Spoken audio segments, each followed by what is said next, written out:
Hello, everybody. Welcome to my new channel. This is Cop Talk with Dr. G.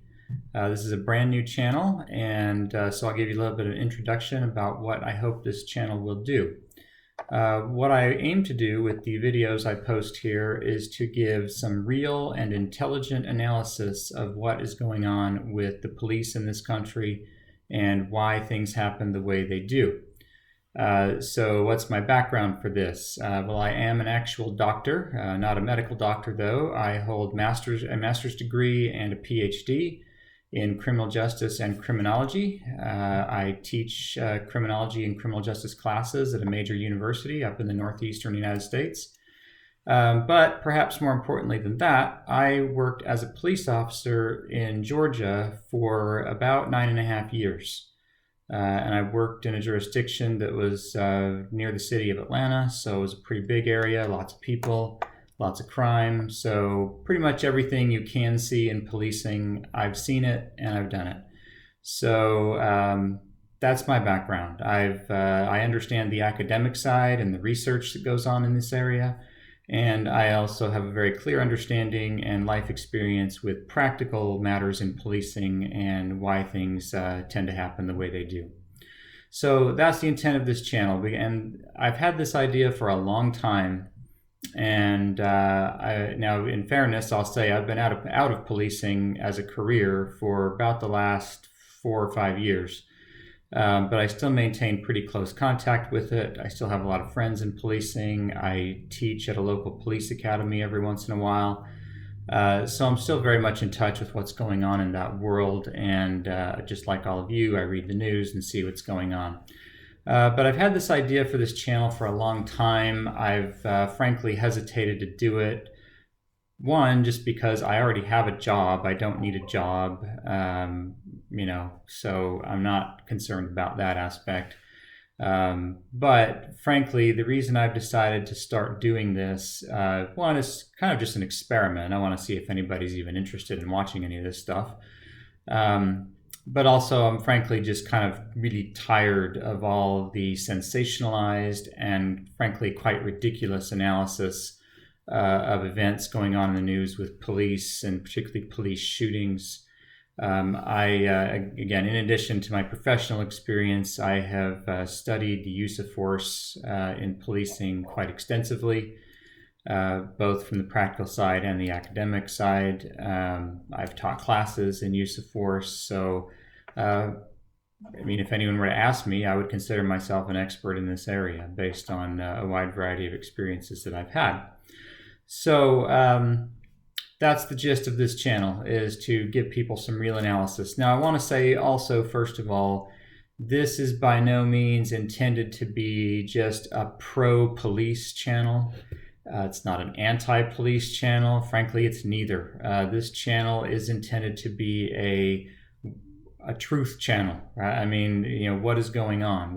Because a lot of the public does not understand the rules in policing, why things happen the way they do, why some things are justified and other things aren't. And so my intent is to provide some education in that area. If the police make a mistake and do something stupid, frankly, I'll be one of the first ones to point it out, because when someone does something stupid, it reflects badly on all police everywhere. And the truth is that not all police are bad. They're not all racist, like the news would have us believe. But yeah, there are officers that make mistakes and do stupid things they shouldn't do. And I'm more than happy to point those things out when they happen. So that being said, I just thought I'd start off today talking a little bit about this Alabama mall shooting. There's frankly not a lot that we know about it. About all I think we know, based on my read of what's out there, is that there was some kind of a shooting incident at a mall down in Alabama. The police were called, they showed up, and this kid that got shot mistakenly evidently was armed. He had a gun, and the police shot him and he died. And it turned out that he was not the shooter. Now, the first thing I'll say is, of course, this is tragic. The family's lost a son, and he's gone. One of the sides that nobody ever really talks about, but I think is worth talking about, is the officer's perspective. I'm pretty confident in saying that, again, I've associated with hundreds of officers over the years. No officer wants to kill somebody that doesn't deserve it. No officer wants to shoot or even arrest the wrong person, right? The whole point of being a police officer is to get the right person. And if you get the wrong person, then the right person's out there still creating havoc somewhere. Police officers are people just like you. They have emotions, they have feelings, and I can guarantee you that the officer that was involved in this shooting, if we could interview him, is probably going through a lot of mental anguish over this. Now, a lot of people say, oh, well, screw the police. What difference does that make? Well, the police officer's a person too. And I'm confident that whoever that officer is, he's not too thrilled about this incident either, even though, of course, the family suffered the greatest loss. So just get that out of the way. There's a lot going on here, more than the media will talk about. So what do we know? The police show up, they shoot the wrong person, and now evidently they've got the right person in custody, and so at least that's good news, I suppose. So one of the things the media is talking about now, especially with the results of the autopsy that have come out on the kid that was shot, is that he was shot 3 times, once in the head, once in the neck, and once in the back. And they say all bullets entered his body from the back. All right, first of all, the media loves to hype this kind of stuff. They love to hype the number of times a person was shot. They love to hype the fact that if the bullet was entered in the back, that the police officers are just shooting people in the back. Well, the reality is that from a legal standpoint, neither of those things enter into the determination of whether or not a shooting was justified. Now, again, we don't know exactly what happened when the police got there. So I'm just going to present what I think probably happened. But again, I'm guessing. I mean, I could be wrong about some of this, but we just don't know. And that's usually the problem in analyzing these incidents, is there isn't enough information. But it sounds like from what's been released that when the police got there, they saw this kid and he was holding a gun and he ran. Now, you have to look at this from a police officer's perspective. They get dispatched to a shooting call. They get there. People are running everywhere. They have no idea what's going on. And they see someone with a gun who starts running from the scene. Well, in order for a shooting to be justified, the main requirement, one of the only requirements really, is that the officer has to have a reasonable belief of some kind of immediate harm to either them or a third party. If someone's fleeing the scene of a shooting with a gun, most courts would probably agree that that's enough to establish a reasonable belief that that person is the shooter and that they present some kind of risk to the public. Does that mean you just automatically shoot everybody you see with a gun? Of course not. But in the circumstance that we've been given, at least in the reports that we have, it seems like that's a plausible scenario. And it's probably not unreasonable for an officer to get there and assume, hey, that might be the shooter. So here's a little piece of common sense for you. And this is also something nobody's talking about in the media.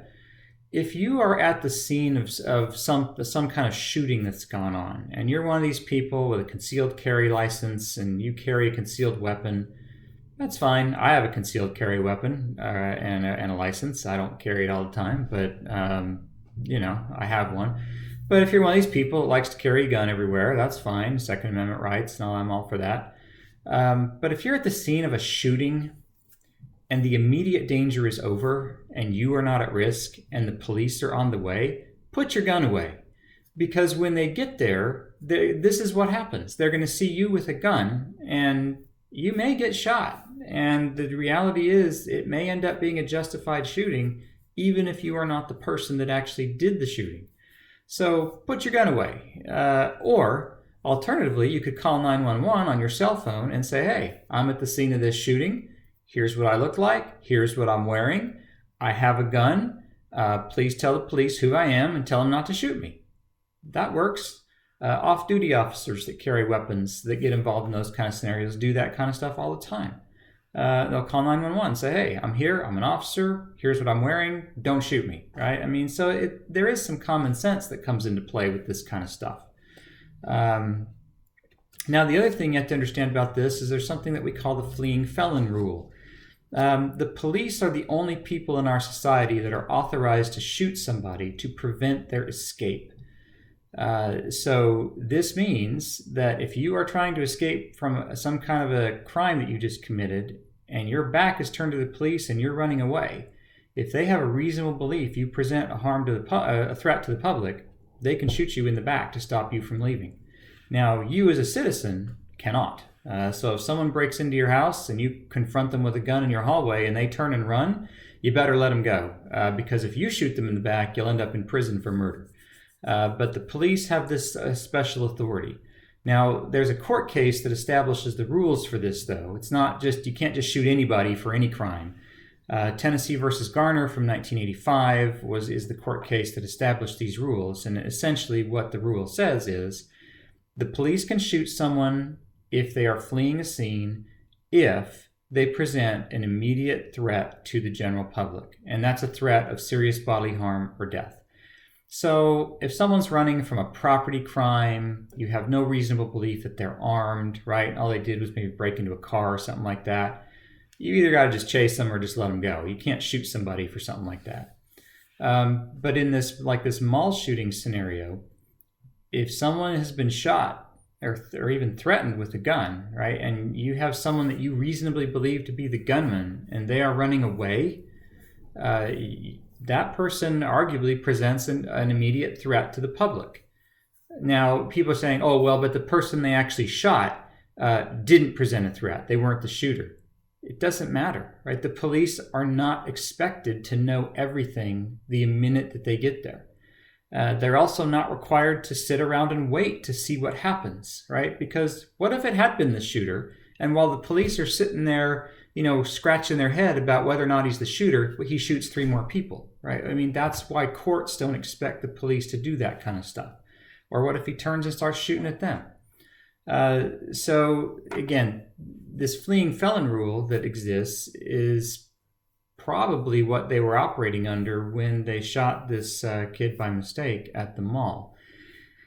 So there are scenarios in which the police are perfectly justified in shooting someone in the back who's trying to get away. And if they present and again, the police have to have probable cause or a reasonable belief that they present a threat. Now, in this case, I mean, this may go to court. The officer may get charged, maybe not.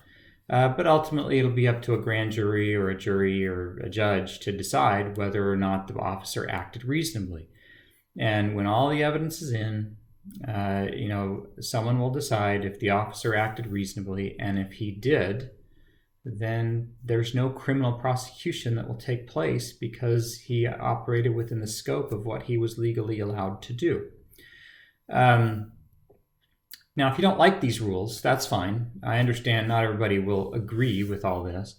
But one of the things you have to understand is if you don't like the rules that the police are operating under, and I have explained just briefly these rules, your argument is not with the police. Your argument is with the United States Supreme Court because they are the ones that create these rules.